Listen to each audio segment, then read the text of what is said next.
Welcome back, folks. I had to come on and just give my own response to what we saw today from the Celtic manager in the press conference.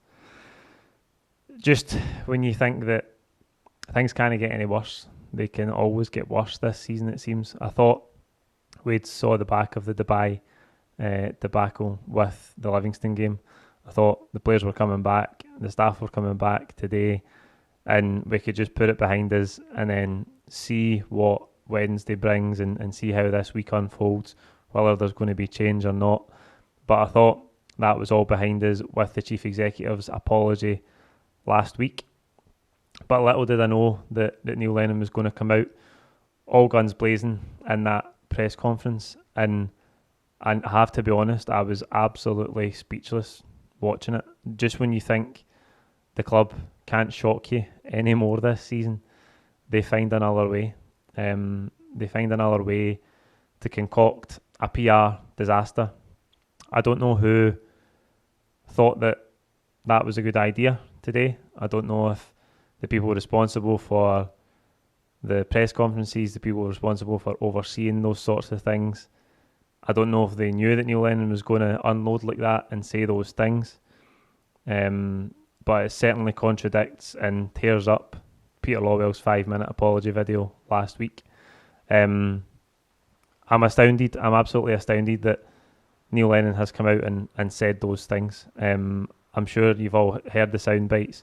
I think the most damning thing about it is that the club haven't tweeted any quotes from the press conference themselves.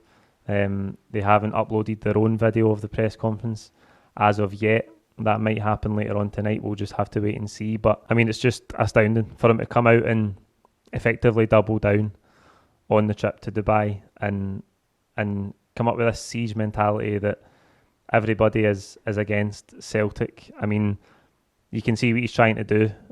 A siege mentality is a well-known concept for football managers, but he's well by that. I think that might have been a good strategy in October, but we're well past that now. And for him to come out and say that, okay, I apologise to the fans for 13 players and 3 staff having to isolate for 10 days, but I'm not apologising for anything else. I'm not apologising for going and training. Hindsight's a wonderful thing.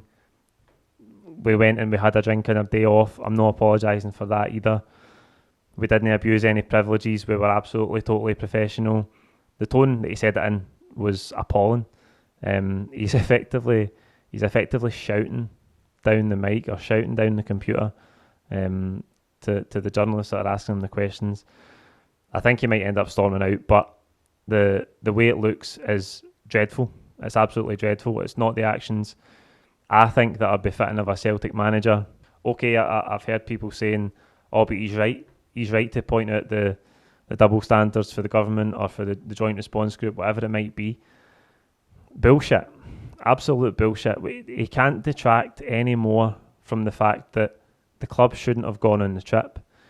And like everything else with Neil Lennon this season, every time he stands in front or sits in front of a microphone, he contradicts himself at every single turn. He said today that he thinks the 10-day isolation period was ridiculous, it was over the top, it was excessive. But we had another player who tested positive during that 10-day isolation period while they were in self-isolation. So if that doesn't prove that the 10-day isolation period is there for a reason and that it's justifiably there, then nothing does. As I say, he looks like a man who is losing control. I think to conduct a press conference in that manner could be a sackable offence in itself in some ways. It's not the actions that are befitting a Celtic manager. It doesn't represent Celtic for me. And from reading other supporters' opinions, I just watched Ryan Morwin-8's video. I read a tweet for Paul John Dykes earlier as well, talking about how Peter Lawwell and Neil Lennon both in the last week haven't represented what he believes to be Celtic Football Club, and I echo that.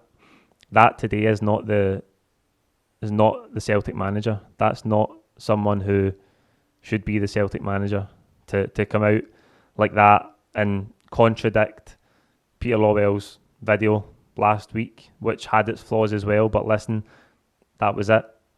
We thought we were going to move on after that, but he's just opened up a can of worms again. And once again, as I touched on, the PR the PR image of this is just appalling for the club. It's an absolute joke. And again, we find ourselves probably the laughing stock of football in this country, probably European football. There's few other big clubs in Europe. I know Spartak Moscow and maybe one or two other Russian clubs have gone on winter training camps this week. But the majority of big clubs haven't gone, and there's a reason for that. We're the only club that have gone, and we've handled it appallingly. And as Neil Lennon seemed to forget today, that trip to Dubai has cost us 4 points. 4 points that, as I said last week, 4 points that we couldn't afford to keep our 1% chance at winning the title after the Ibrox game alive. Those two games are what absolutely killed what was left of a title challenge for us. And he also went back, he had to harp back to the fact that he seems astounded and confused that there's a bloodlust for his job. I know he likes to do that, as we've seen today. So I've got to put bloodlust in quotation marks for his job, even though we won a treble last month. We won a treble last month, just about. We won it in a penalty shootout against a team from the division below us after being up 2-0, and a performance that was symptomatic of our whole season, symptomatic of the performances that have seen us exit the League Cup, exit the Champions League in the qualifying stages, exit the Europa League, bottom of the group with probably Celtic's worst ever group stage European performance. And of course, we've lost the league title as well. No explanation of those things, no mention of those things. Just still trying to pretend that there's no reason why people want him removed as the manager.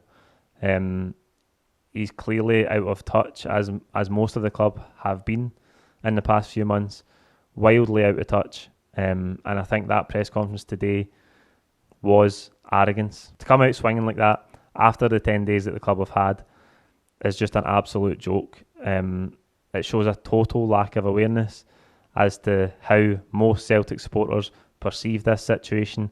Again, I think that's a PR failing of the club, because in trying to create, I don't know that this trying to create a siege mentality between who, because what he's doing is creating a siege mentality between the majority of Celtic supporters and the club, something that the club have done themselves on many occasions this season.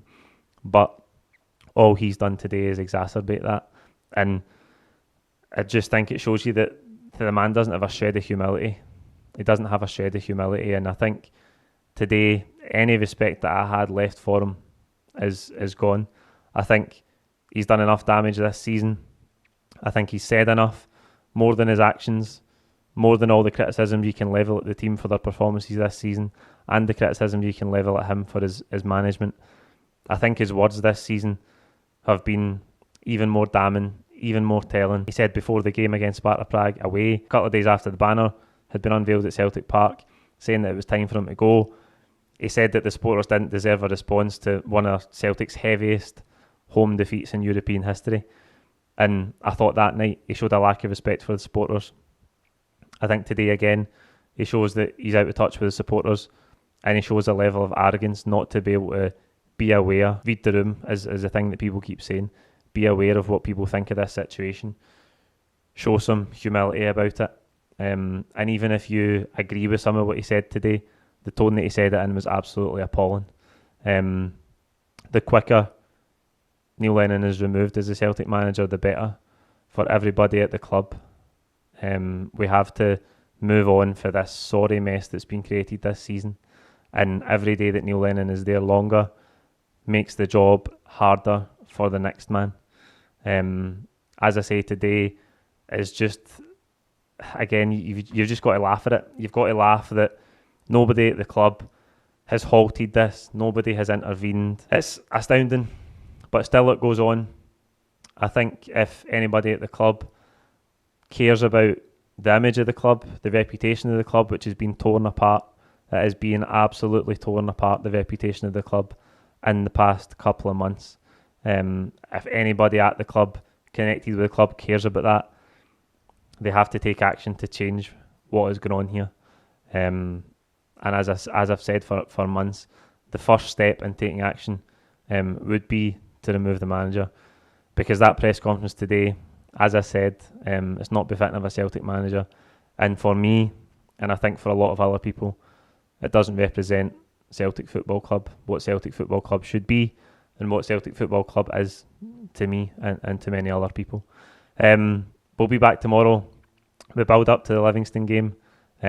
Maybe by then we'll know who this second positive test is, and we'll be able to try and come up with some sort of starting 11. See you tomorrow. Cheers.